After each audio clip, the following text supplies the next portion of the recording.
kababayan, ma'am sir. This is Jam, the Filipino channel ang inyong pong lingkod. So today is April 18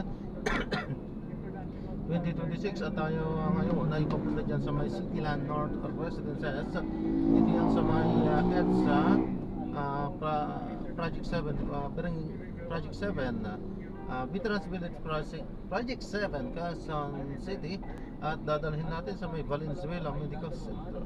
Pinabalik tayo na sa may Padrigal Avenue, Valenzuela. Galing tayo doon, umalis tayo doon, tapos pinabalik tayo. Ano ba naman yan?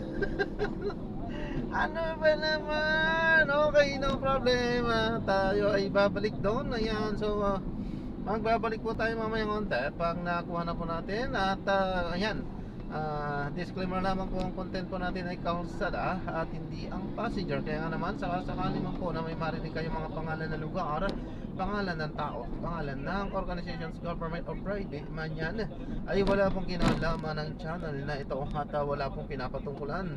Lahat po ng pinag-uusapan dito ay pawang dito lamang po yan sa loob at wala pong pinapatungkulan sa labas. Okay po, magbabalik po tayo mamayang onte pag nakuha na po natin sila. Samantala, makinig tayo ng mga nagbabagang balita at talakayan habang tayo papunta doon yan sa ating pick up area. Actually, malapit na tayo. Andyan na yan sa may bandang unahan na.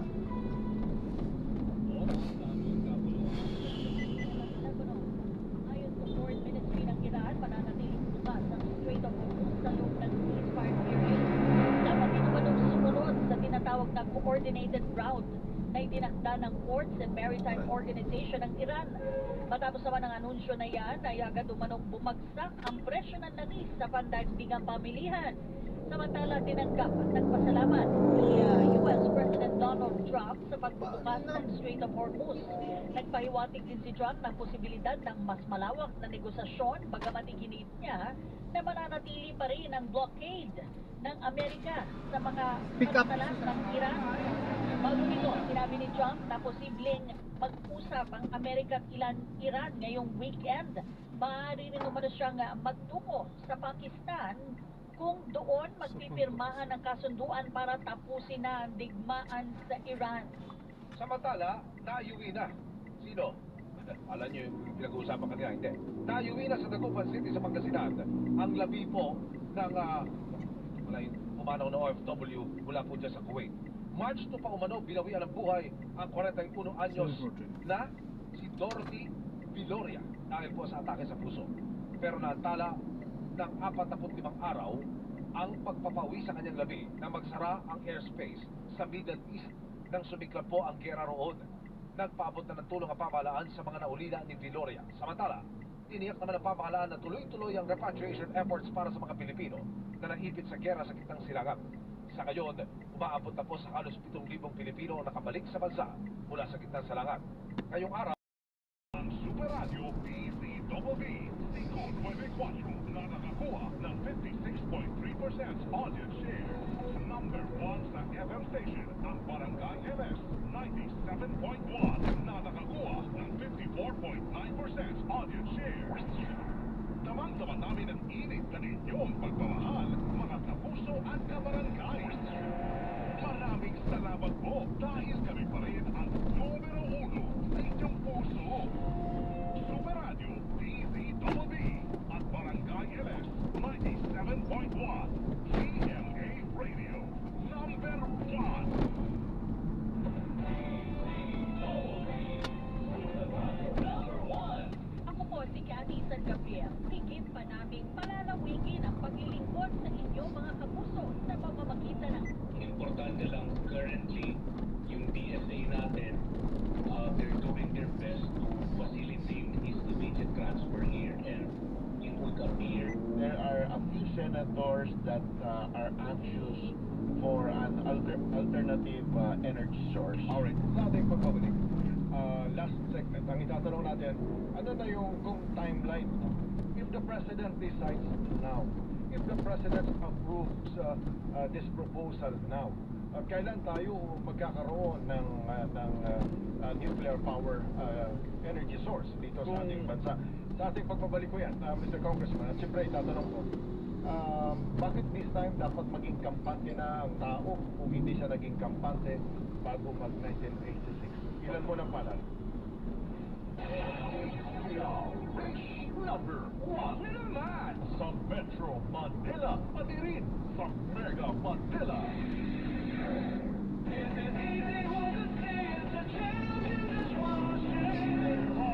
Oops, teka. Itatry mo ba ang new Champion Dishwashing Paste dahil ni Jingle o dahil sa galing nito? Ang Champion Dishwashing, walang ingredient na doble-doble at mahirap i-pronounce. Galing lang sapat na.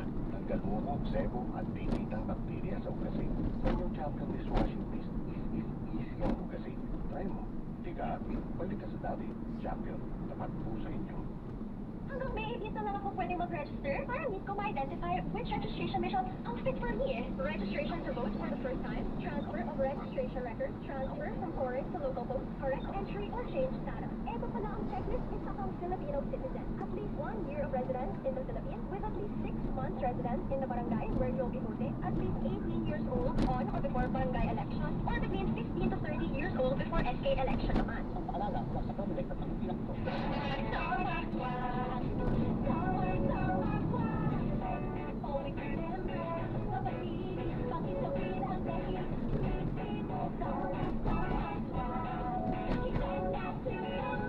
Starwax, ang number 1 floor wax. May waterproof formula. Buksan man at tubig, malikin damang sahig.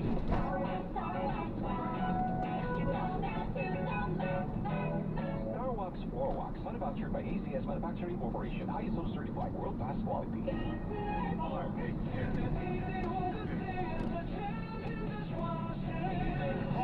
Oops, teka. Itatry mo ba ang new Champion Dishwashing Paste dahil may Jingle o dahil sa galing nito? Ang Champion Dishwashing, walang ingredient na doble-doble at mahirap i-pronounce. Galing lang, sapat na. Tanggal umog, sebo at tikitang bakterya sa ugasin. Sa new Champion Dishwashing Paste, is easy ang ugasin. Try mo. Di ka happy, balik ka sa dati. Champion, tapat po sa inyo.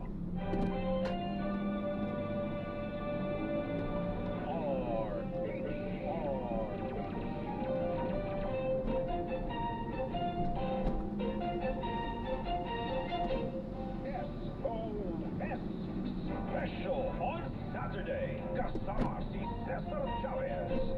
Tanungin pa rin natin si Congressman Mark Duangco, 2nd District ng Pangasinan. Pinag-uusapan natin yung batas na siyang principal author and sponsor at ngayon ay nilagdanan ng Pangulo. Wala pangalang IRR. Wala pang IRR. Ano? Yes po. Overdue na ho ba? In fact, labag na po tayo sa batas dahil ayon sa batas, 180 days after the enactment of the law, dapat nandiyan na po yung IR. Within 180 days. Yeah. Okay. But up to now, hindi pa po na a-appoint yung gagawa ng IRR. Wala pa po tayong 4 na Deputy Director General tsaka isang Director General na siyang nakatakda sa batas na sila po ang kailangan gumawa niyan. Hindi pwedeng ipasa yung responsibilidad sa PNRI. Dapat dito matindi yung vetting ng kung sino man yung maging director at Director General. Dapat po. Mga physicists po ba ito? Any engineers? Naka-define po sa batas Yung qualification. na dapat po ilan sa kanila ay engineero or physics or chemistry. Isa lang po ang pinapayagan doon na abogado.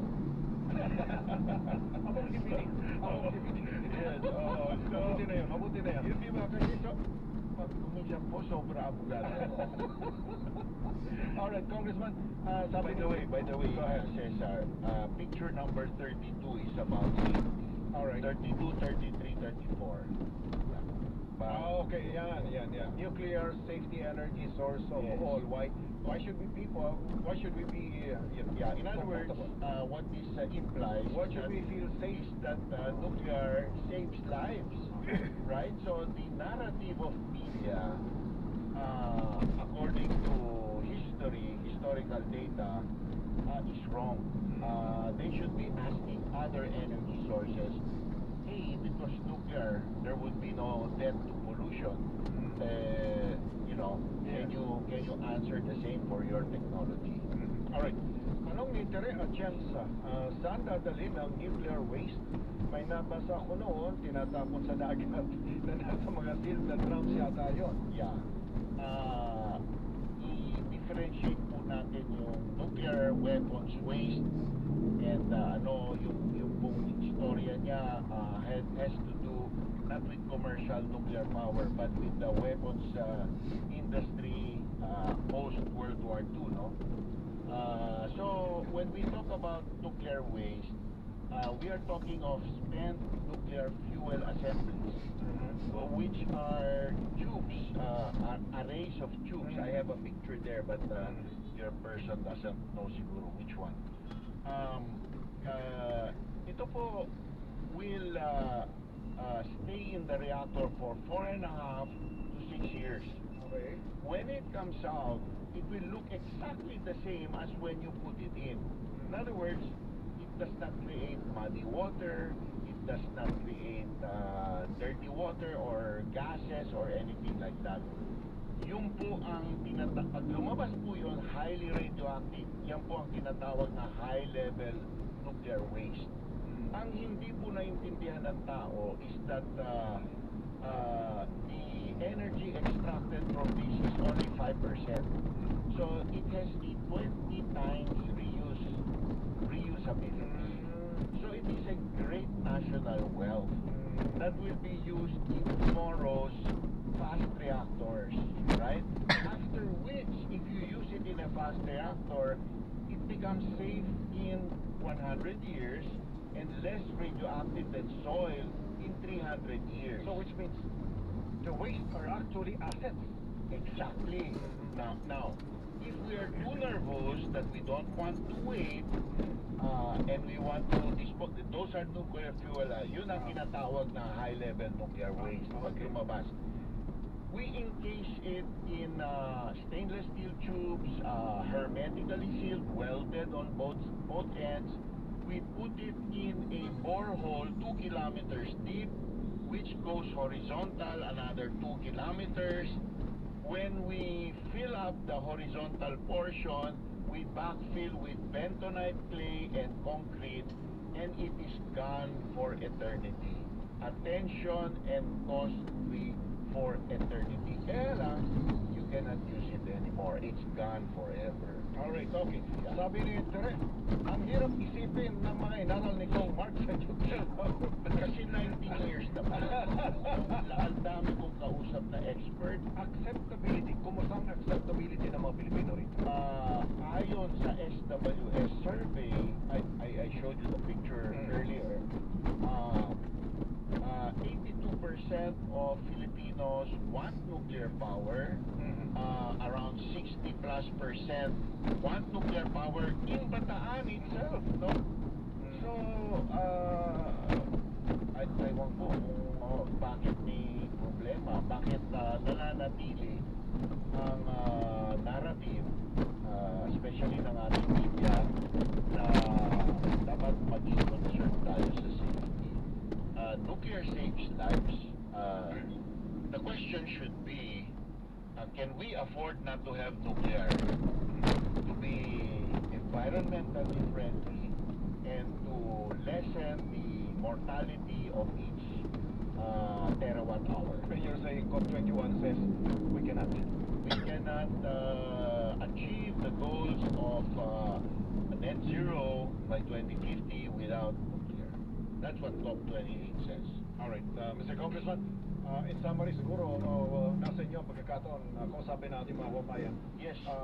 Ano ang nakikita niyong way forward? Anong nakikita ninyo, bakit mas mahalaga ito, lalo na sa panahong ito, na dapat magkaroon ng national consensus, nagkaroon ng national understanding para magkaroon ng national consensus? Bakit kailangan ito? Yeah, unang-una, maraming salamat Cesar na nabigyan mo po ako ng pagkakataon magpahayag sa ating mga kababayan. Ang politiko po ay sumusunod lang sa kagustuhan ng tao. At kuminsan hindi po nare-realize ng politiko ang kagustuhan ng tao kung hindi maingay ang tao.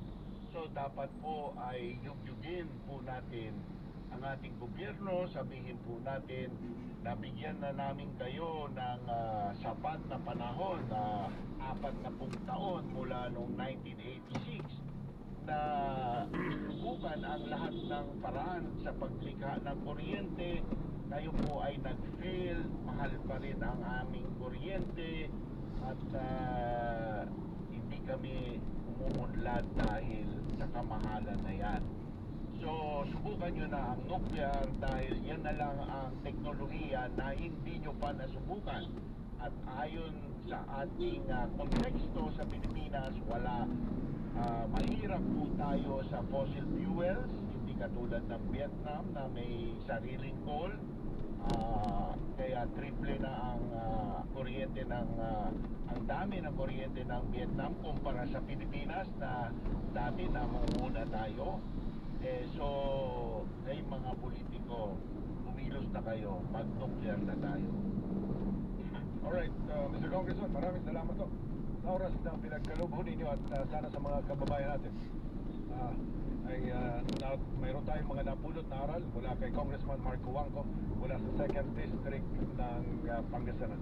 Mr. Congressman, until next time, pag mayroon pa kaming ilang specifics na tanong, magtatanong kami via Zoom or via phone call pag available o kayo. Maraming salamat po. Alright, susunod sa ating palatutunan, makakapanayam natin ang kalihim, ang Secretary ng Department of Trade and Industry. Ilan mo ng palad? Thank you so much. Number 1 naman sa Metro Manila, pati rin sa Mega Manila. Ito po si Cherry Baha. Ito po naman si Anthony Tabern. Nagtitinda ng kape. Dito yan sa Pier 6. Kita nyo naman, nakikinig sa DCRH. Ayan. Bumuhos. Bumuhos. Ang biyaya talaga. Ito, nanay pangalan mo? Loading po, Sen. Diba? Yes. Papoy ko lang ha. Happy Moit. Okay, Bon. Yes. Judith sa Benaventura, Ana Galutera, Engineer Philip Santiago Sr., Mama Mune, at Chok Akobe ng Animal. At mula dito kay si Kapitan Robby Salandana, sandali muna, ng Barangay Pinagbuhatan, Pasig, thank you. Mula kay Cap Petri, monitor sa Kansas, USA, pinasasalamatan niya si Tita Nene Cortez Ignacio at Tita Telma Dasda. Sa lahat po ng nagbigay ng tulong, saklolo at response dito ho sa nangyaring sunog sa Pok Maligaya sa Barangay Bagong Ilog, Pasig kahapon. Big tango sa salitang bumbero. 10-0, maraming salamat. God be with you. Sumayin niyo po ang isang oras ng pinakamalalaking mga balita. Ako ang inyong kapuso, Cathy San Gabriel. Ako naman, ang inyong kapuso, Action Man Emil Sumagilan, GMA. Walang Dito po sa Super Radio DZWB, walang kinikilingan. Walang pinoprotekta ka. Noon at ngayon, serbisyong totoo. Inyong napakinggan ang kabuuan ng GMA Super Radio DZWB Super Balita.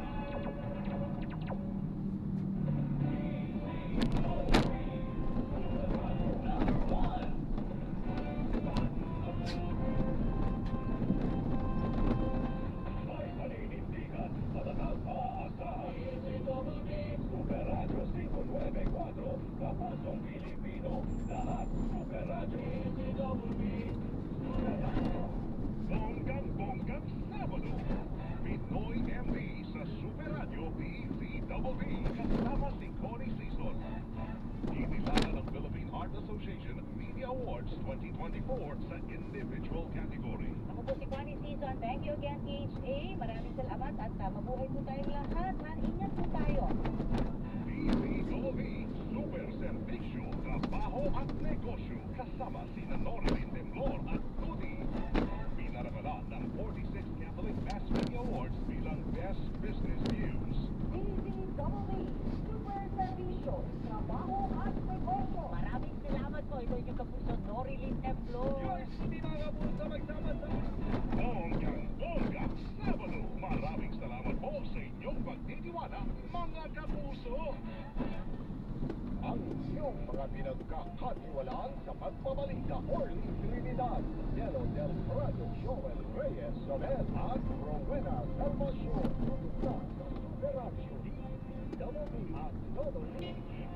Dito sa GMA, naniniwala kami na nagbabalita. Dapat walang kinikilingan, walang mga interes na pinoprotektahan, walang pinapangalagaan, kundi kapakanan ng sambayanan at katotohanan. Balitang walang bahid, walang labis, walang kulay. Serbisyong totoo lang.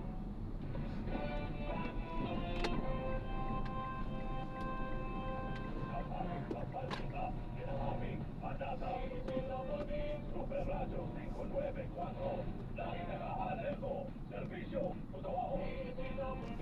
Kapuso nyo sa radyo. Walang hinihilingan, walang pinoprotektahan. Servisyong totoo lamang, walang iwanan. Balita ang Nevado.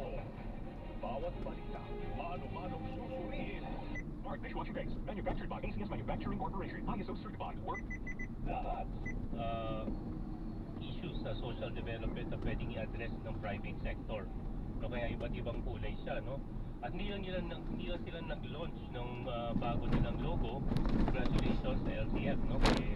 Kay Executive Director Celine Santillan, no? At kay Chair na si Shem Garcia, no? Congratulations sa inyo.